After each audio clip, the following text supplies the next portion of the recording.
இறைவனுக்கே புகழ். திருப்பாடல்கள் 24. மாவேந்தரின் வருகை. மண்ணுலகும் அதில் நிறைந்துள்ள அனைத்தும் ஆண்டவருடையவை. நிலவுலகும் அதில் வாழ்வனவும் அவருக்கே சொந்தம்.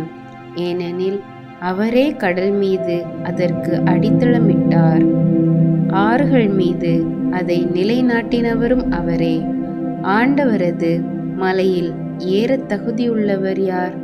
அவரது திருத்தலத்தில் நிற்கக்கூடியவர் யார்? கரைபடாத கைகளும் மாசற்ற மனமும் உடையவர், பொய் தெய்வங்களை நோக்கி தம் உள்ளத்தை உயர்த்தாதவர், வஞ்சக நெஞ்சோடு ஆணையிட்டு கூறாதவர். இவரே ஆண்டவரிடம் ஆசி பெறுவார். தம் மீட்பராம் கடவுளிடமிருந்து நேர்மையாளர் என தீர்ப்பு பெறுவார். அவரை நாடுவோரின் தலைமுறையினர் இவர்களே.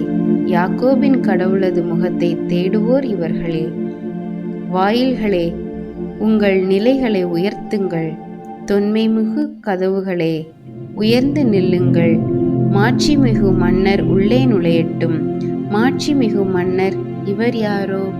வலிமையும் ஆற்றலும் கொண்ட ஆண்டவர் இவர்.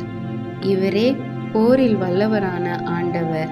வாயில்களே, உங்கள் நிலைகளை உயர்த்துங்கள். தொன்மைமிகு கதவுகளே, உயர்ந்து நில்லுங்கள்.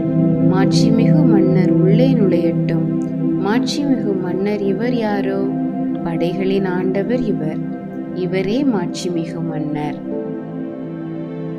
இறைவன் உங்களுக்கும் உங்கள் குடும்பத்திற்கும் அமைதியையும் ஆசீர்வாதத்தையும் அருள்வாராக. ஆமென்.